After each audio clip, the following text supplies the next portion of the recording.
Hey gamers, this is Liz Davidson from Beyond Solitaire, and I'm here for our final installment in the Solo Games People's Choice Top 200 list commentary. This is going to be the video covering games 1 through 50. So we have two other videos out there. We have 51 through 100 and 101 through 200. But in case this is the first one you're seeing, I want to introduce my co-hosts and then just kind of give you a sense of what's on the list. So Derrick, why don't you introduce yourself first? Hey, I'm Derrick. I run the solo live game playthrough channel on YouTube, Canje Studios, and thank you so much for having me. It's fun time. It's been a delight. Brown pants and all. Maggie? You will never live that down. I feel like that needs some context. You need to watch the previous video. No context. No context. Just let's start with this video and be completely confused. Okay.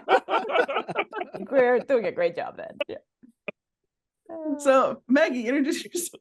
Yes, hi, I'm Maggie. I am the themer half of a YouTube channel called ThinkerThemer that I run with my wife, Amy, where we review lots and lots of board games. And she's all about mechanics, I'm all about theme, but also I'm the solo player of the house. So therefore, I'm here and I'm very glad that you invited me.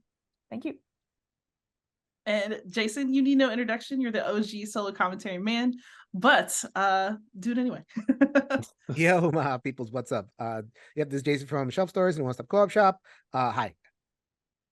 Hi. Perfect. To the point.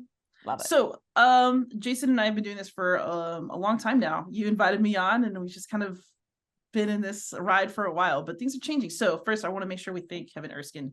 He is the main man who's been putting this list together for years. We really appreciate you, Kevin, and we're going to miss you because this is Kevin's last year doing the list. So if you did not know that, you should go thank him on BGG because he does like to feel the love. He's also willing to share it. So if somebody wants to take up the mantle of making this list, I'm pretty sure that people will be delighted. I'm not sure what the One Player Guild has decided from this yet, but hopefully we get a new successor. They will never be Kevin, but they can be great on their own. So and honestly, looking at this 1 to 50, I mean, this is a part of why. I mean, this is a stable list of games. Yeah, and it's a good list. A lot of I mean, it's in a way, it's great for people to just like, okay, you're just entering the hobby, or you want to like check in on like, well, what's the greatest games in this particular genre, in this particular case solo. Like, you're gonna look at this list and you are guaranteed year after year. Oh yeah, but you cannot go wrong on here. Like, from the perspective of someone making a list and for the people commenting on the list, it's like, how much can we say about Spirit Island Mage Knight? Yeah. All that stuff.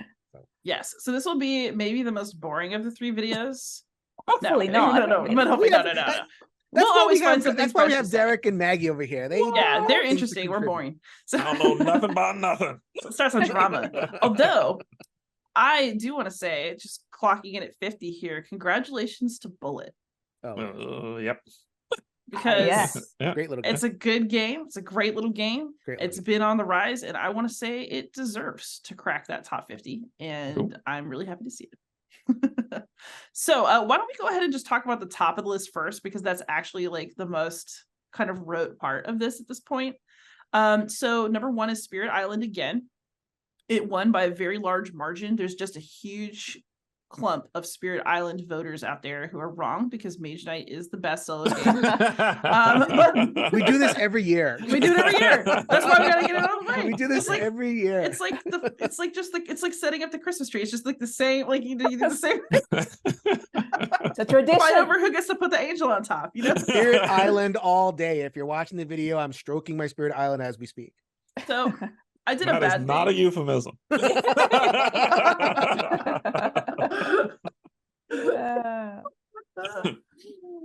Oh my gosh. Yeah, Spirit Island, I have all of it. Steve actually got me hooked on this game. I'd never played it before. I went to his place for Game of Palooza, and I played it there, and I was like, okay, I bought it all. It's great, it's fun, it's top of the list for a reason. The toughest part for me for getting it to the table is that it breaks my mind when I'm done, in a good way. So it's after I'm done, I'm like, oh, I won. I'm gonna take a nap. But it's so fun. in terms of weight, personally, it's like a half point heavier than I would prefer in terms of like a game I play over and over again. Mhm. Like something like a Terraforming Mars would be more in my kind of wheelhouse of like I'm gonna play this over and over again.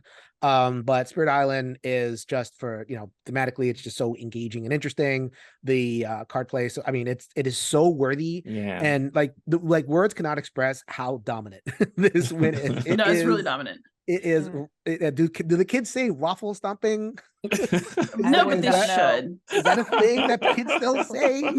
I've not heard that one in a long time. It is not just winning; it is dominant, and it should. It ate. That's what the kids would say. Spirit Island ate, and it left no crumbs. Fire. There it is. I'm gonna say something really controversial though. You ready? Go for it. I gave Spirit Island to somebody, and I don't have it anymore. I'm gonna follow that. I did the same thing, even though I love the the sort of spin on the theme of your kind of fight. Like I love that. It's essentially at its core, a lot of it is it's still combat in a way. So remember in the previous video we're talking about, you know, sort of like attack and defense, and it is kind of like a tower defense, but instead of it being a tower, it's like area defense, and I don't tend to connect as much with those, and so that's why it's like I kept sort of going back to it, almost like feeling a bit gaslighted, going, but everyone loves it so much, maybe I need to go back and like try it. It's like I just don't like that genre of game. And so but again, it doesn't make it a bad game, it's just not. No, it's actually great, and I played it a game night. So here's what happened to me, which is that I've just been more committed to not keeping things I'm not playing, and I'm trying to be more aggressive about it. And Spirit Island was not making it to the table for me because it's not quite enough for me with one spirit, and it's like kind of irritating for upkeep for me with two. And so it's like I couldn't find the right balance to like get it to the table enough for my personal taste. So if I was playing with somebody else, I would absolutely do it. But I only keep games that I play by myself regularly in the house. Or at least that's the goal, right? And I've made some very deep cuts this year. Deep. It's like I should probably make a video about it, but I don't know if I can handle the comments that would come. That's one of those we're gonna have to turn comments off. Just post them and go. No comment. No comment. This is it. Yeah. Hold all for moderation. But my true love is still Mage Knight. I really love that game. I really, really do. I don't know that it'll ever change. I just don't know that anything can ever do what it does. And so I just need it to come out a few times a year and to spend time with it, because I just really love the flow of that game. And nothing quite does that same thing or scratches that exact itch. My joy in Mage Knight comes from so I watched your video, like I said at the beginning, to learn to play Mage Knight. So that's how I learned to play Mage Knight. But there is another friend that I made in the community that loves this game like it's his greatest game ever and will never change. And when I play the game with him, because he's teaching me strategies and going through these things, I enjoy it more than when I play by myself.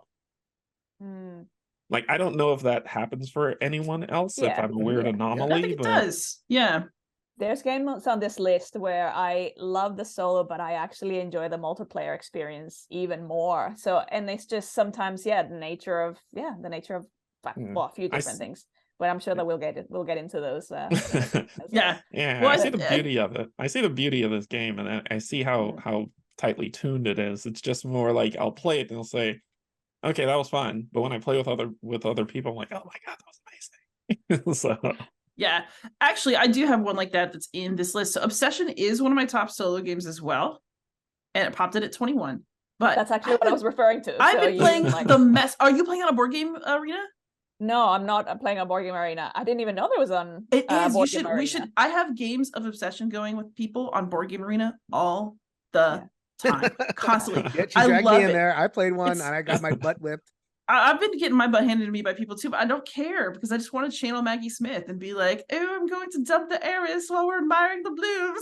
That is exactly it. So that's exactly what I was talking about. The game where it's like, it's a great game, but one of the elements that I love the most about it is table talk. The table talk, because you're kind of putting on this ridiculous accent again, and it's just ridiculous because I do it poorly, not because of the accent. It's ridiculous. And you sort of they sound classy, but they sound classic, like I sound a mess, but it's just, and it's because so much of it is like thematically is about boasting of, I am going to run this event with these people and this blah, blah, blah. So it's like, I love the theatrics of it when you have it on Yes. the table. So when you're playing that solo, you lose a bit of that, and then it's more about like the puzzle itself, which is, you know, the efficiency of that, which is still very, very satisfying. But I just It actually is still satisfying, Yeah. but it is way more fun when you can just like politely trash talk someone else. It's the only game I really enjoy trash talk as well, because I feel like it's just part of the theme that you're just supposed to gossip and be mean about each other, especially if you get that servants hall and it's like, ooh, I can sin, the steal your thematic thing of reputation. the white glove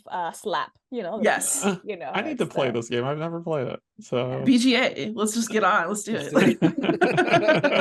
That's the top 50, everybody. Bye. All right, so kind of back in that top 10, since that's the most static part of the list, I think it is hilarious that at last Marvel Champions, Arkham Horror, Lord of the Rings are literally just 3, 4, 5. Like they've all FFG been up rules there for so all. long. FFG rules all. Just accept it. Just accept it. Which one is y'all's favorite? Do y'all think that the okay? Arkham. None of them actually for me. I tried the one that I thought I would connect with the most would be Arkham Horror, the card game. And then as I actually started playing it, because Marvel Champions is too like superhero, and it's like, oh, this attack and that attack. It's like not my. But then Arkham again, I think I thought the story would be more engaging and thematic than it is. Like it ended up just being more about like, you know, and the bag building and and I got this token and I managed to fight this thing, and I just wanted more. I think my expectations were too high going in, and then the card play didn't deliver what I was hoping. But obviously, you know, again, it's just one person versus Arkham, all the votes. Cthulhu. So I'm not sure Lord of the Rings is the best of those games, but it's the one that I'm the most attached to because it's the one that made me a solo gamer. So like I've told the story a million times. So basically I played a lot of Magic the Gathering and I wanted to do deck construction. So I picked up Lord of the Rings. Nobody wanted to play it with me, but I realized I could play it by myself. And then years later, here we are. Do you still have it? Yeah, I do. Yeah. I've thought about getting rid of it because I don't pull it out as much anymore, but that's a tough cut. I actually cut it. I cut that one, and I'm in the process of cutting Arkham. Like I'm going to offload all of my Arkham Horror stuff, and I'm staying with Marvel Champions. The reason being is because those 3 games are very pricey. Like they're an investment. You're gonna keep buying pack after pack after pack. And I thought it'd be cheaper than Magic, but that was a lie. And I don't have the disposable income to keep up with all 3, so I needed to cull and get down to 1. And so the Marvel Champions made the cut only because I'm a Marvel fan. I was ever since I was a kid, and now that they've announced the Apocalypse expansion, I'm like, so I'm super happy for it. Jason, you gonna weigh in? I mean, I love card games. I'm such a card person, but there's a such thing as too much of a good thing, you know. And the idea that, you know, you buy a pack and then you enjoy what's there, but it's almost like they design it to kind of give you that hunger to buy the expansions, as opposed to, you know, like here are some complete experiences that you can enjoy in and of itself, and you can, but you can just see how, like, okay, if you want to play Justice Shadowcat, or if you want to play, you know, like the X-Men, right? It just lends itself to us. Like, okay, if I'm going to play, like, you know, I have my 1 box of X-Men, I'm gonna have more X-Men or more, you know, scenarios or whatever it is. So, I mean, the lure of like buying is in there, and I don't resonate with it. Again, Maggie and I linked in Spiritfire last episode, so I'm going to continue that. In terms of like Marvel Champions is my least favorite of this. I do like Marvel. I grew up with it, but there's no story. It is all just like, you know, wham bam, thank you, ma'am. And I was a little disappointed by that.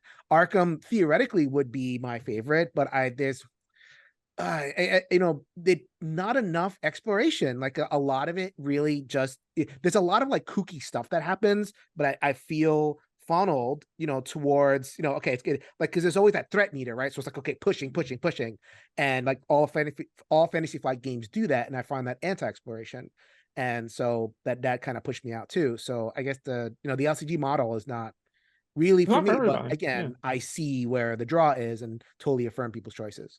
Yeah, and they offer 3. The interesting thing about these games, while they're not for everybody, the interesting things about these games to me is they're not all the same. Like it's not, oh, it's Arkham Horror, it's with Marvel on it, or it's Lord of the Rings with Marvel on it. Marvel Champions is a boss battler. That's what it is, right? The Arkham piece on it, the theme actually draws me in because I hate the bag.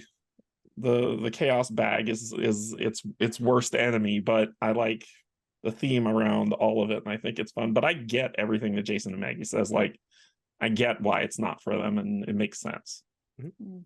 So I'm just kind of also looking publishers that are kind of winning the top 50 here. I'm very pleased to see lots of Chip Theory rep here. So just a disclosure, y'all, I've worked for Chip Theory in the past. I really like them, but I did all the Gearlock guides for Too Many Bones, and it's still, I put it in as my number 2 on this list. Actually, like, even though Hoplo was also in my top 10, I love Too Many Bones. And I think that that's saying something after I spent hours and hours making Gearlock videos. So I'm very happy to see it up high because I really just think it's that good, actually. But you know, Victorium's on here, Cloudspire. I'm actually surprised to see it up so high just because the game's such a beast to learn, but I'm very pleased to see it in terms of the quality of it as a game. So I mean, I mean, when publishers invest in the audience, Chip Theory invested and Fantasy Flight invested, you know, that's paying off. Stonemaier invested theirs. You got Wingspan, you got Scythe, and that's all Martin Monrad Pedersen and Jamie recognizing that, you know, the solo audience loves that. So yeah, you know, I mean, even like a game like Gloomhaven, you know, even though it's one game, like, you know, okay, here's Frosthaven, here's you know, Gloomhaven this and Gloomhaven that. So like, you know, the companies that really invest in the solo community, you're gonna get. Oh, and Final Girl. So we should probably talk about absolutely Final Girl. Yeah. Like, this is the only Van Rider game, but like, this is first... them loving the solo audience. Yes. Yeah, Van Riders always like loved us, and so I think we've always loved them back. Yeah, Final Girl is the big riser because season 2 landed and it's more great stuff, and season 3 Kickstarter excited people. So I mean, it's actually surprisingly pricey to get into because the different modules are like $25 each, and you have to get all of them. And you know, and so speaking of cost, you would think like a small game, oh, okay, I'm gonna although to be super real, I love Final Girl. I backed the first and second Kickstarter seasons with my own money. I actually skipped out on the third one just because I'm not getting the first 2 out enough with enough. Like, I don't feel like I need another expansion right now. And maybe I'll regret that, but in the moment I made what I thought was the right choice for myself. Well, the good thing about it is that stuff's available later.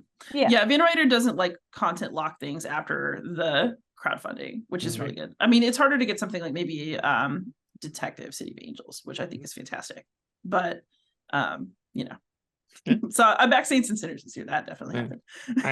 I gotta speak to a game that's on this list that I'm like, oh yes, number 44. I'm a huge Marvel United fan. Marvel United. I've never even played it. I'm a massive Marvel United. I've played it all. Like, when people said, well, it's come on, so get ready for your dump truck of minis. And ridiculous amounts of storage in boxes. It does and gated content. Speaking of gating content, don't get me started on that, Jason. But yeah, there's with this game, I missed out on season 1, and I played because a friend got me into it, and then I got all of it, and it's so fun. It's quick to the table. It's great for families. Like, you know, if you have children, your kids, and you can play, or they can play by themselves, and it's just really quick, 30 minutes in and out, done, move on to the next thing. But it's just fun and thematic, a little romp while you're playing it. I enjoy this. I'm glad it's up here.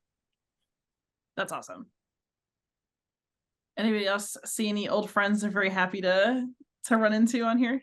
Not an old friend, but the little trick taker that could from Northwood. A new friend. Yes, it jumped up 915 in rank since last year, and it's just so adorable. And who knew that you could make such a satisfying solo trick-taking game? That is just, it's just so endearing and charming. So I am delighted to see that there. Who's the publisher on that? Is that Side Room? I don't know who the publisher is. That's a good question. It's actually really tricky to get. Like, trick takers. I actually can't find it like anywhere in Australia at the moment. And even when we were in Germany recently for Essen, and even throughout Essen, like, they only had like an empty box as a demo, but you couldn't actually get it. Not sure where there's more of it, but yeah. So there's a number of different publishers listed, one of which is Side Room. but it's not the only one. There's like 8 publishers missing or something. Huh. Maggie, I had a question. How do you feel about Cascadia? Cascadia, it's an interesting one because I love the theme. Like I love that sort of, nature theme, but it's a very abstract experience in terms of like when you're actually playing it, like you're kind of getting these combos and then meeting goals, and all kind of feels fairly arbitrary. So it's a game that even though I've played and it's beautiful and I've kept it and I'm looking forward to playing the expansion, it's not a game that I ever kind of think of, oh, let me pull that out. It's not a game that grabs me. The reason why I asked this because I know you've said a couple times on here you're looking for that non-combat themed game that kind of sinks, and I wonder, like, with this top list, there's a lot of combat in this list. So like, what are you seeing that's calling out to you that you're like, this is not combat? The top 7 are all combat. So the top, and then Dune Imperium is more Euro, but it does have a combat element. It's really it's negligible. Arc Nova is probably the first one, and that's more just sort of that strategic. I love, my number 1 is A Feast for Odin. Which is just very, it's just the strategy. And it's, again, that thing of you can, every time I play it, and I've played it for years and years and years, and it is another one that's very hard to get, but it is on Board Game Arena, so anyone can go in there and sort of and play it. It's just such a smooth solo because you're just essentially playing with 2 colors, not two-handed, just 2 colors. And so every round you're just you're placing your workers and your actions, and then the next round you've just blocked yourself, so now you have to work around the workers that you've placed the previous round. And you just get to explore. So there's a bit of conflict there, but you just get to explore all the different avenues that the game provides, and I just love that. So this is my like wonder about this. Like, I've known this for years about you, that your thing is Feast for Odin. That's not a themer game.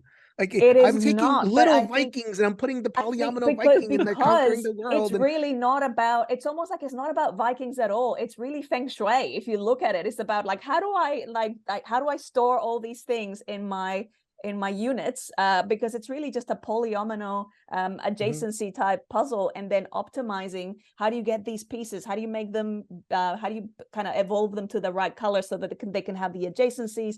You're starting with such a daunting number of negative points, and you go, how am I ever going to do this? And then the more you get better at it, the more you're like, I can take on islands to like, it's even more like daunting things. And it's just such an incredible sense of progression. And there's just so many different strategies that you can go down that it's just, I just find it endlessly, satisfying. And so it's got things like whaling in there, which is like, again, like you could retheme that the whole game to be anything, because it's really just like an action where you roll dice and then you get more pieces.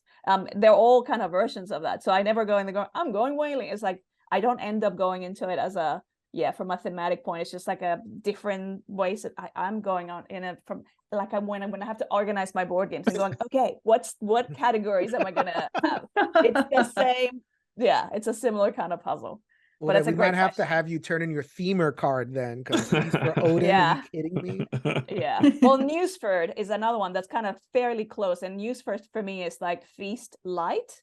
And it's because you get the same solo mode, same way that the solo works. Much shorter game. You can usually get a game done in 30, maybe 40 minutes. And it's and it's just super satisfying. You can have even like a campaign, and there's a lot of variation, even though it's because of all the different decks of cards that you'd use for all the different actions. So that's another excellent one. But again, it's very hard. Like, those are very hard to get at the moment. They're not just like go to your local gaming store and then there's multiple copies of it. It's tough. Another game that is not exactly hard to get, but it is it could be difficult to find because I don't know if it's in print. Underwater Cities, which I am shocked that this game is this high. I'm not shocked that it is. I'm not, in terms of the quality. It is one of my absolute favorite. Have anybody played Underwater Cities? I've not. Yeah, so I have, but only multiplayer. It's not going to float in, right? Because there are no releases. I think New Discoveries came out years ago at this point, but it is that in terms of that card-based city builder that a Terraform Mars is, or whatever else. Like Underwater Cities, I believe does it better than all of them, and I'm so happy that the solo gaming community kind of validates it. It's like, oh, okay, other people think the way I think. I like that, and so but the fact that it's hasn't gotten the distribution and you know people aren't really talking about it, and yet it's landing here anyway, that's pleased me as punch. So I love Underwater Cities. So I want to point out, of course, as the war game person, so there aren't enough war and historical games in the top 50 for my personal taste, obviously. However, I want to point out that there are a whole lot of like structurally adjacent games in here, if that makes sense. Yep. So PAX Premier. Yep. PAX Premier is in here, and that actually was number 2 on the historical list that I did right under D-Day at Omaha Beach. So that's very popular with the war and historical game crew, as it should be. It's fantastic. It's got a wonderful solo mode by Ricky Royal. I love PAX Premier, but there's also kind of sleeper kind of, if you like these, you might actually like wargaming, and it's time to admit it to yourself. No, but those would include things like Dawn of the Zeds. It is a States of Siege game, which, you know, is commonly associated with historical game theming, but I would actually say Dawn of the Zeds is probably the best States of Siege game. It's by Herman Lettman. I actually really think of him primarily as a war game designer, but Dawn of the Zeds is kind of like a, I don't know how to categorize zombies, because I don't know if they're sci-fi, because he does a lot of sci-fi stuff too. We'll just go with it. But it's like a non-historical application of mechanisms that are really, really popular. Nemo's War, the same. Nemo's War has been popular for a really, really long time. If you like Nemo's War secret, you might be a war gamer if you haven't figured that out yet about yourself. And so Nemo's War there, are you going to scare me away from trying Nemo's War? No, it's wonderful. Wait, what do you mean? No, it's fantastic. No, what I'm saying is that like wargaming is actually less scary than people think it is, because we already like it. It's already out in our world, and like it's very popular. It's just that people don't necessarily recognize it as that, which I think is very interesting.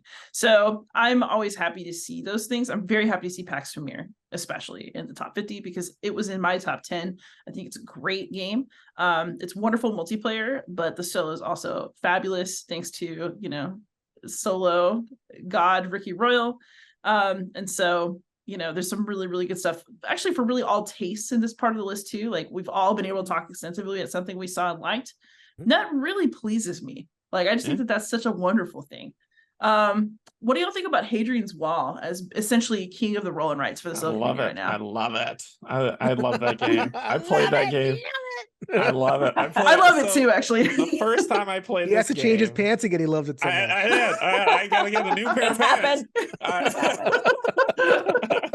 No, Maggie, it's happening. It's happening. It's happening. So my experience with this game is I'd never heard of it, never played it. I went to UK Game Expo this year, and one of my friends there who invited me to go, she's told me stop walking through the hall, sat me down at a table, and we played this game, and I fell in love with it immediately. Like, I can't find another game like it. Like, I searched for the games that this game kind of borrowed from, and it doesn't feel, this just feels superior. So if y'all know of a game that's like this, let me know. But it's just incredible. The choice decision management, you could do so many different things.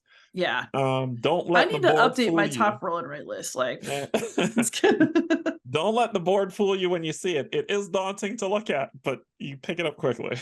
It's on BGA right now. What are they thinking? You go blind looking at all the tiny little boxes. Are you kidding me? Yeah, that's ridiculous. Like, so much of the pleasure, like the enjoyment of it, is just like, it's like, yeah, the exchange of the, oh, this color for that color, this color for that color. And so in our household, it's running joke, because like Amy and I, we don't co-op. I solo a co-op. She hates multiplayer solitaire because she likes interaction, and yet we both thoroughly enjoy the experience of Hadrian's Wall. And even though it's like it's the quietest game you will ever play, because everyone's just like head down, and you just hear the little wooden beats. Yeah. On that note, somebody walked by at game night when we were playing it one time and said, "It looks like y'all are taking the SAT." Yes. But it's so good. I don't know what it is, and I'm quite shocked that whoever who made it, is it Renegade? It's Garfield Games. Garfield? I think. Okay. Is it in Renegade too? Yeah. Yeah, it is, I think, as well. But I'm surprised that they haven't done anything more with it. Like, it's just, they've done this, they've released the small pack to add actors, but that's it. and then it's There's the campaign mode, which I haven't actually done. It's actually It's- pretty cool if it you're is any good at cool. it, but I'm not very good at Hadrian's Wall. It's I just- historical too. It's historical too because it's talking about the different sections of Hadrian's Wall that's being built. It's just more. It's really when we talk about historical, they're not servants. I'll tell you that right now. They're not No. servants. So I Yeah, do let's have not some call them major. servants. So I will say I love Hadrian's Wall. It's not without some qualifications. I've actually written about it on my website. Yep. Hadrian's Wall does make, in my opinion, the cardinal error of being like, these are slaves, but we're going to use the word servant anyway and just continue on. Have a merry day, everybody. It's like, oh, this one note in the rule book will fix it. I mean, the Romans were messed up people, but that hasn't changed the fact that I really enjoy the game mechanically, what it's doing, and I do like the theme. But yeah, there's always, like, as critics, right, we have to kind of point out, it's not perfect. It has an issue, in my opinion, but that doesn't it's spoil I think my the love issue for is it. through enough to say we're not getting history from this thing. Like, no, definitely like not. you got to be like super careful when it comes to the history. Essentially, That's fair enough. And I think that's that's the risk is not just when you're not getting history, you're getting misguided history, because you might leave the game with an assumption of, now I know about that event. It's like, no, actually now you have a skewed version. And the takeaway is not at all. Don't tell Maggie about skewed versions of history in Euro games. We do not. Well, I think the thing. I think the thing of that is for the campaign mode. It's not like it's giving you a paragraph or a book, right? It's a sentence that says this is when it was constructed, and then you play the game, right? So yes, they're not servants; they're slaves. And the invading army is not like a very bad set of people. It's people who are like, you're taking over our land, get the hell out of it. So it's just more. But I think for if you go to the game saying that we're looking for that historical accurateness, if I said that right, all it should really do is spark your curiosity to say, hey, I want to go learn more about that. Let me go look that up, right? And not it's giving you like this dissertation on the wall. It's not presenting itself as like a teaching tool. So and I think the thing with me, like for me, the way that I've sort of now at the moment position myself with themes is I want themes to be treated with respect. So like on the and so for example, particularly when it's like, sometimes the defense is like, but it's not really even that thematic. So it's like, well, if it's not even that thematic, it could have been anything else then. Like it didn't have to. But then, like, for example, like further down, one of the big jumps was Legacy of You. And that's one where it's like, that's very clearly depicting a historical event where it's like, still there's this sort of sense for some reason. And obviously Amy, my wife, she's half Chinese. It's like there's still a thing with Asian cultures, it's still kind of okay to like do the exotic sort of exoticize. What do you call that? The sort of like orientalizing. And it's like, and it's okay, and we just sort of, and it's like, but no, if it's not your culture, and it doesn't mean that you can't do things that aren't your culture, but get consultants who actually can give you like adequate advice around that. So it's not that does that mean that I can never touch it it's like, no, it just means that treat it with respect, like engage people, particularly if you're going to be making money out of that, sort of showcasing a culture like that. So and I don't want to like just, this is supposed to be a celebratory event, but I also look at these games and feel, I think it's also important, right? Like, because we are out there looking at these games and talking about them seriously, they're a real part of our lives. Even if you want to play the game anyway, even if you like the game, if you put it in your top 20, it's worth thinking about this stuff. And it doesn't mean that you're not allowed to enjoy it, but it does mean that maybe you should think about it. And like, I'm having a hard time looking at this part of the list in part because I am really mad about the AI art stuff. So I ditched my Terraforming Mars stuff. I did. And me too. And it was already kind of falling off of my most played roster, and it used to be my #1 deck builder, but I'm not keeping Aeon's End. And this isn't to just like take a crap on the top 50, right? Because that's not what we're trying to do. But when we talk about our hobby changing and like reflections of our hobby, like I think it's always worth talking about like, I had some changes this year as well, and some questions about games that I had previously just never thought about. We have 7 years of commentary, people. If you go ahead and go back to some of our previous if you want to see us pure geek outs of games. And I'll turn it around. There is some positive stuff on this end. So we talked about a session before. You interviewed the designer on your show, and we produced it in the One Stop Co-op Shop. Just tons and tons of research and getting to know the area, and it was really like kind of like dyed in the wool type thematic integration. Imperium Classics is not exactly a game because hard to interview the Atlanteans, all that kind of thing. Let alone the Utopians, which are my favorite faction. Right. What are you talking about? I'm a direct descendant. I'm just I will say this, so Imperium Horizons is coming, and they borrowed more closely from cultures that have resonance with us today. And I was one of the cultural consultants, and I helped out with one of the decks, which is the Taino. And I gave some references for some other decks, which maybe you're interested in this, Maggie, the Mari, adjacent to where you are now. So something. And it doesn't have to be this big fraught conversation. It's like, okay, just reach out and partner, and maybe you'll come up with something even cooler. And I think that the Taino deck came out awesome. I'm so proud of it. So that was just please, we're out there and partner with us and make awesome stuff.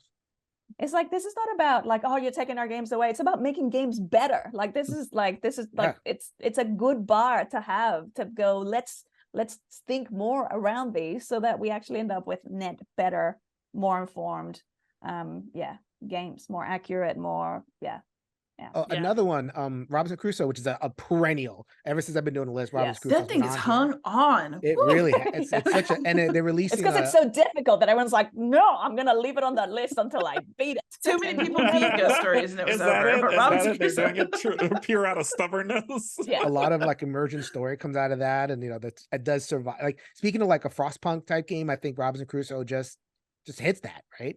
And what I wanted to say was that so it is a game with a lot of white characters made by Europeans.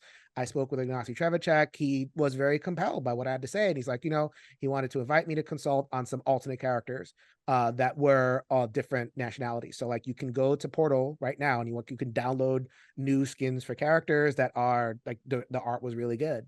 And it's yes, people from Asia, people from the Middle East, people from Africa, they explore. They don't just sit there as objects to be explored. They are the explorers themselves. And I was really happy with that. And Ignacy was able to, make that happen.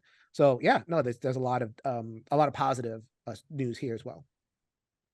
Absolutely. Also, just on a very light note, so I'm always looking for the historicals and for the war games, because it's what I do. However, I will just throw down anytime in this game, and I can't even figure out why, but it's crack for me, is It's a Wonderful World. Yes. I love that I freaking game. love It's a Wonderful World. Did it do to me? It just takes over my entire brain the moment I start playing.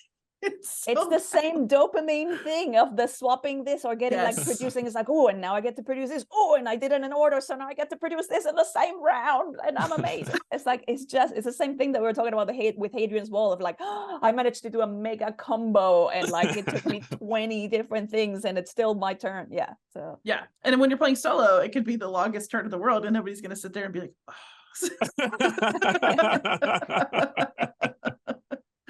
who had a big turn? I had a big turn.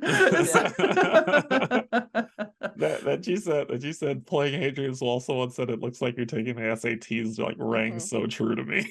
100%. I was like, yeah. But I probably took the SAT for fun as a teenager. No, not really. But no, Hadrian's Wall is way better than the SAT. Let me tell you that right now. As somebody who has to help high schoolers prepare for the SAT, no, Hadrian's Wall looks serious, but it's super engaging. I promise. Yeah, I think the way I used to do this list was I used to kind of talk about a best in show. So it's okay, what's the best in show worker placement? What's the best in show card combo game? What's the best in show light solo game? And if you want a best in show roll and write, Hadrian Wall is probably, it's heavier than most roll and writes you're going to get, but in terms of what the solo gamer wants, I think it's a best in show roll and write game. Right. Also, Cartographers and Welcome to also both made top 50. That's really nice to see roll and write rep on there. Yeah. And like, you know, if you're talking, because there's billions of rolling rights, people are like, okay, what's the best one? Look on this list, you're gonna get the best ones. Yeah. You know, the best in show, like, you know, like little filler game, you got Friday and you got Sprawlopolis there. So like those are very representative. Great games, you know, best in show, worker placement, you got Anachrony and you got Viticulture. Like that's like about as representative as you're gonna get. And you just go down the list of like, okay, what are the best of a genre, and whatever's represented here, I truly believe like the gamers get it right. And that's just like, and every year, and the fact that, so we, you know, we talked about like, okay, it doesn't make it much interesting to talk about when there's so much like, you know, lack of movement, but you know, the point of this list is to celebrate the best of the hobby in any given year. And I mean, it just does so much of what it sets out to do in terms of giving people, okay, this is the best in each category. You're going to get the best. Good luck to your wallets, as Kevin would like to say. Something that I have to give just like, wow, it's not my kind of theme, but this is an impressive first impression or entry. Heat Pedal to the Metal, kicking into the top 50 first year in. So that is Heat indeed. Like incredible feat. I don't like car games. I have not played it. Obviously I've heard people kind of loving it. I'm not a big fan of Flamme Rouge, and a lot of people are like, oh, if you didn't like that, you probably should stay away from this, because it's got apparently a similar sort of thing, but I don't know what people think. It's so I didn't like it, but I also don't like car games, so that's just a me thing. Again, so speaking of did like the best in show point, like for the longest time it was Rallyman, and Rallyman did not have a natural solo, but like people came up with their own solo mode and they had little challenges, and like they, you know, the gamer community made it work. Like, we want a racing game. And then I think Flamme Rouge came out with like the Peloton expansion or something, and that kind of made a little appearance. And now we have Heat, and the game and the solo gamers can be like, all right, that's it. And the fact that it debuted this high says like, okay, the solo gamers want something, boom. Once we find our thing, we are totally in the tank for it. And Heat is a great, it's the best of that genre that I've played. Absolutely. I also just want to shout out for the small games in here. I'm very happy to see Sprawlopolis as high as it is at 20. Sprawlopolis is in fact my number 20. But I really, really still love it after all this time. Like, I think that, speaking of best in show, I'm happy to see Warp's Edge on here. I think it's the best solo bag builder that's currently in existence. I really do like this part of the list, just because I do think that if you see something on here that interests you, it's very, very hard to go wrong with whatever you pick. And so, this is the list that I used to start choosing my solo games when I got into solo gaming. I know from having seen these lists in the past, going, oh, it's interesting. I haven't heard of that one before, but it sounds intriguing. And then I go and like, I'll watch a playthrough or something, go, I see, I get it. I get why it would be here. It's like there's some magic to it where they've gotten a great combination just right, or something just like either feels new or it's just super satisfying, and it's just so it is a good place to, which again goes back to that point of like how much of it then becomes a sort of like cyclical sort of, you go to this list and so therefore you play more of games in this list, which then they end up staying there longer. There's one game that I wish was on this top 50 list that I wish, which is Jason, you played this game. It's a Gentle Rain. I wish it was on this game because it's so relaxing. Oh, I still have my copy. But it's just fast, relaxing entry game that just no combat, no anything. You just have a rough day, pull out Gentle Rain, play for 15 minutes, and then you're fine. When I did the playthrough for that game, I was like a quarter of the way through, and I'm like, I don't want to talk anymore. I'm just gonna play soothing. I'm just gonna play soothing music the rest of the playthrough. You did. People liked it. Maggie, have you played it?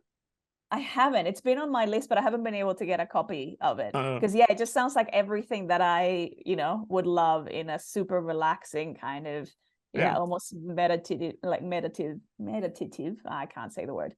Meditating. Let's say go with meditating sort of experience. It's like I'm very intrigued by it.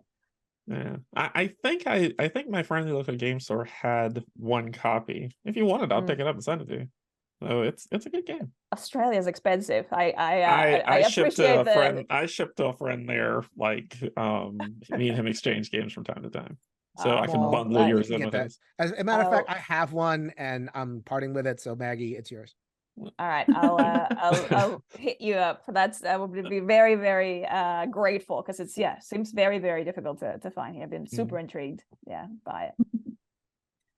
All right, so I feel like we've really talked over it. Like, this is the hardest part of the list to talk about a whole lot. I mean, there's definitely things I wish weren't in here, things I wish were, but you know, I overall always feel like this top 50 is like a nice reflection of our overall community, and I really like to see it. So do y'all have any kind of final thoughts before we wrap this year of our favorite tradition? Yeah, I mean, I was actually going to announce that this is my last year doing this list as well. I mean, that you only do this so much and everything. Thank you so much, Liz, for taking it over a couple of years. I mean, you seem like we're having a good time. So I'm always having a good time. If it's games, I'm happy. you know, and it's kind of the cycle of the gamer, right? I mean, we pick our favorites and this is what we play. And like, and at this point in my life, I'm not playing the new stuff. Like I haven't gotten as much into Arc Nova as I want. I haven't gotten into, Heat. I only played like, that one little time or that kind of thing. So it's like, I'm starting to get to the point where it's like, okay, the newer games, let's have newer voices, talk about those games. And if people want to hit me up like down the road and to bring that old man perspective, then I'm, perfectly happy to come on there. So, this is a time of transition. And so thank you so much to solo community.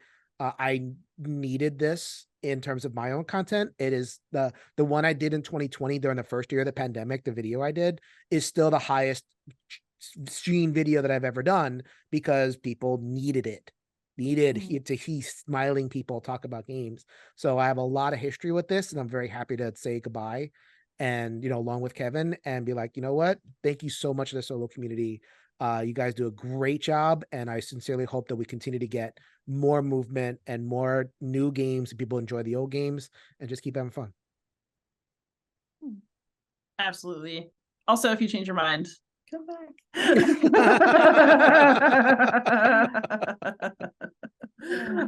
But Maggie and Derrick, as first timers on the commentary, I also hope that y'all had a good time kind of getting to, it's really interesting to see the list.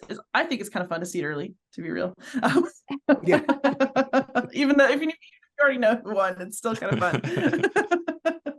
It's really amazing just to see the variety of games. Like there's big, small, old, like the variety of genres, the variety of themes, and even budgets. And there's some stuff that is like started out as print and play stuff, and it's like and you can still kind of access versions of that art. And so like that's really amazing, because there's access, like there's accessibility into the hobby. And it doesn't have to be just this like the $400 box that I need to get, and that's the only way in. So that's pretty awesome. Yeah, I have nothing to add to that. They both said it perfectly. There's nothing really much more to say to that. But thank you so much for inviting me on here. Yeah. Yeah. Brown I guess pants. just Repeat the gag one more time. Brown pants, and just leave it at that. He's got the red shirt. It's just more that it's a difficult thing in terms of this community is wide open and everybody can chat and everybody can get together. But the thing with content creation is that everybody has specific time limits and time obligations and things. So getting together and being like, hey, 4 people get together on a Saturday and chat, at god awful in the morning for Maggie, which is probably like 2, and for Liz as well, which is super early, that you could bring that stuff together is really heartwarming. So thank you for doing that. Yeah, thank you. And it's been a blast. Yeah, I always have a blast with this. I just want to thank everybody. I really do believe the solo gaming community is the best gaming community. If you've been listening to this with interest, I say like go and watch a solo content person who you enjoy and like leave a nice comment. And you should, go play a solo game and just kind of, we're all we're alone together in this. And you know, that's what the list is about. That's what all this celebratory stuff is about. And I'm really glad that everybody's along for the ride. So thank you so much, everybody. We'll see how everything goes next year. We're in a time of transition, but I hope that we're back in another year with Go have like coffee with Harold. You know you want to. I'm going to, yes. But thanks to all of y'all, and I appreciate y'all so much. And everybody who is watching out there in the world, like, subscribe, comment, and most of all, happy gaming.